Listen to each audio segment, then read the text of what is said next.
wa Ta'ala atas segala nikmat yang telah Allah berikan kepada kita, terlebih nikmat kesehatan dan keselamatan. Salawat dan salam kita haturkan kepada junjungan kita Nabiullah Muhammad SAW, Nabi Uswatun Hasanah dan suri toladan bagi kita semua.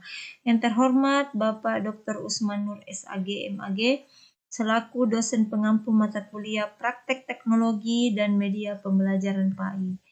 Saya Kasmawati akan mempresentasikan tata cara membuat evaluasi di aplikasi Quizizz. Jadi hal yang pertama kita lakukan adalah kita membuat akun Quizizz. Karena kita pengajar, maka akun yang kita buat adalah akun guru. Nah, setelah kita buat akunnya, maka kita akan login, maka tampilannya akan seperti ini. Jadi untuk membuat soal itu, yang pertama kita lakukan adalah klik buat. Kemudian kita pilih penilaian. Setelah itu kita pilih buat dari awal. Nah, sekarang kita melihat beberapa model soal. Ada menjodohkan, ada mengkategorikan, ada pilihan ganda, ada isian singkat. Pada kesempatan ini saya akan mencontohkan tata cara membuat soal pilihan ganda.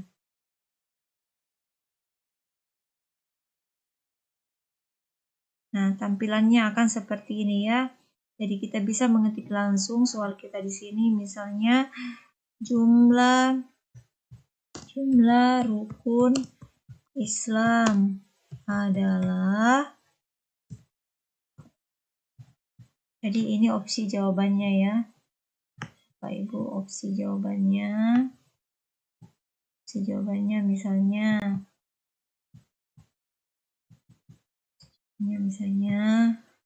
5, 4, 3, 2. Apabila kita ingin memiliki 5 opsi jawaban, misalnya sampai E, maka kita bisa klik tambah.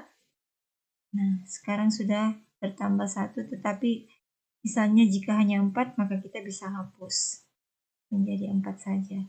Nah, setelah itu kita pilih 1 atau kita centang 1 jawaban yang benar. Kemudian kita bisa mengatur poin satu soal itu misalnya 2, kemudian durasi mengerjakan misalnya 20 detik. Nah, setelah kita anggap sudah sesuai, maka kita bisa klik save question.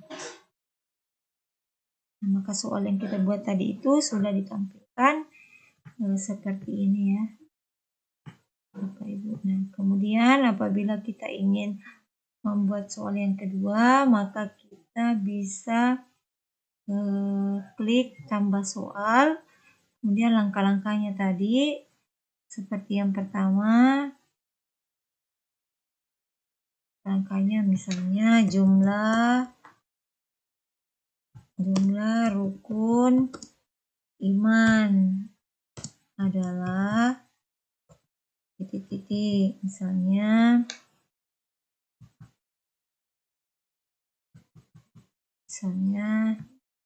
5,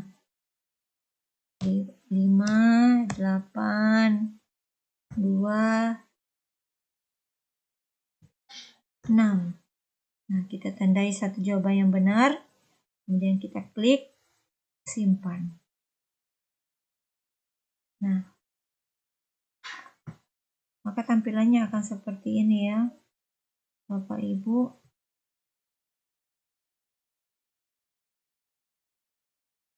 Kita klik simpan. Nah, kemudian kita beri nama. Anggaplah soal yang kita buat itu sudah mencapai jumlah soal yang kita inginkan. Misalnya sudah 10 soal. Kemudian kita memberi nama judul soal. Misalnya soal UTS. Kemudian kita pilih mata pelajaran. Misalnya pendidikan. Misalnya soalnya adalah soal apa ya? Soal pendidikan. Kemudian pilih kelas, misalnya kelas 7. Kemudian kita pilih public ya, supaya dapat dilihat oleh semua siswa kita. Kemudian kita klik simpan. Kita klik simpan, kita tunggu sebentar ya teman-teman, berproses. Nah, sekarang tampilannya sudah seperti ini. Bagaimana cara membagikan link ke peserta didik kita? Apabila kita ingin memainkan secara langsung dengan peserta didik kita di kelas, pada saat itu juga, pada saat pelaksanaan pembelajaran berlangsung dan kita bisa menampilkan layar di depan kelas, yaitu kita bisa klik mainkan sekarang.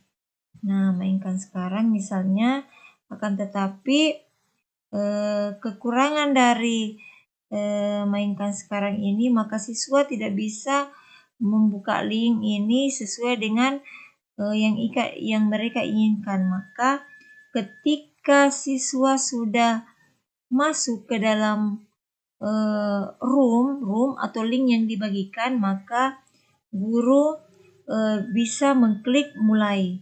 Karena ketika guru sudah mengklik mulai dan masih ada siswa yang belum masuk, maka siswa tidak bisa lagi mengikuti pelaksanaan ujian yang kita lakukan. Maka guru itu sebaiknya menunggu semua siswa masuk sebelum klik mulai ini.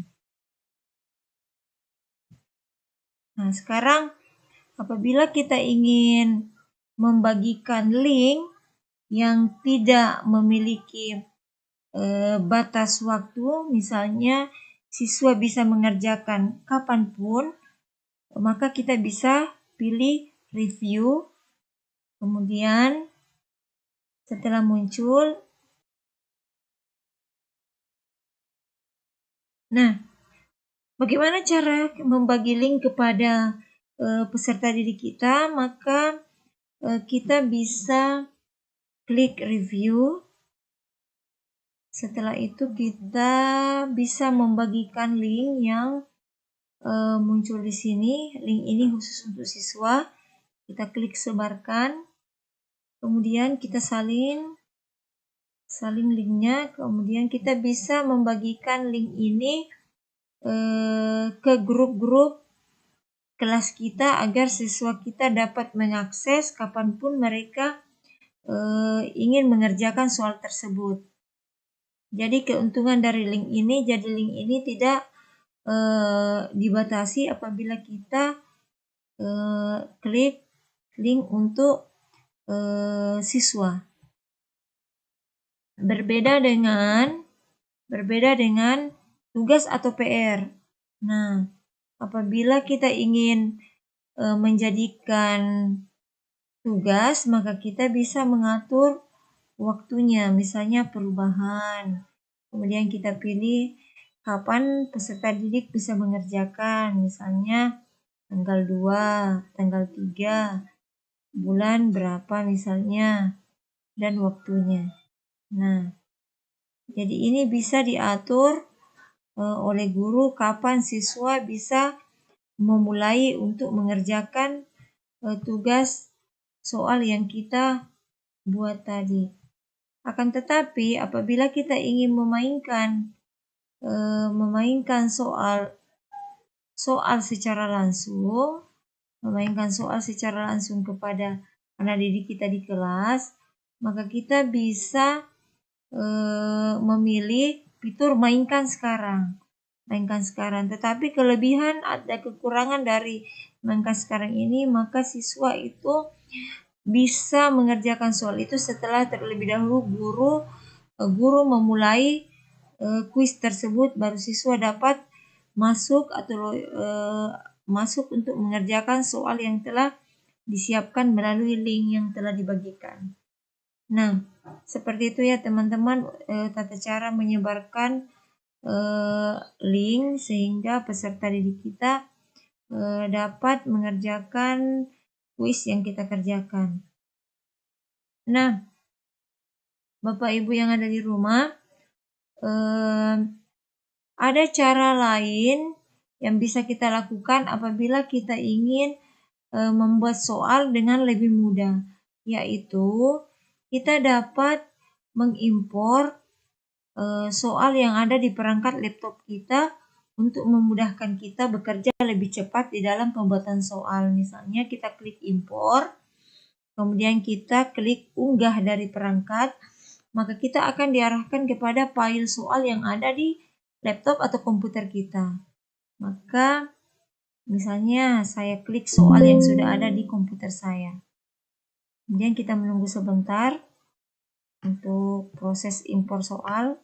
Nah, sekarang kita klik hasilkan kuis. Hasilkan kuis, maka soal yang berada di perangkat kita tadi itu, yang kita impor itu akan otomatis tercopy masuk ke dalam aplikasi Quizizz ini, sehingga kita dapat membuat soal lebih cepat dibandingkan kita harus mengetik soal satu persatu. Jadi aplikasi Quizizz ini ya sangat memudahkan kita Bapak Ibu untuk membuat soal yang interaktif, lebih mudah dan lebih gampang untuk kita pelajari dan kita buat. Nah, sekarang tampilannya seperti ini tadi ya Bapak Ibu, soal yang telah kita siapkan tadi setelah kita impor. Jadi soalnya bisa langsung jadi dan kita bisa bagikan ke siswa kita linknya. Baiklah Bapak Ibu, mungkin hanya itu yang bisa saya sampaikan terkait tata cara membuat soal di aplikasi Quizizz. Sekian, terima kasih. Assalamualaikum warahmatullahi wabarakatuh.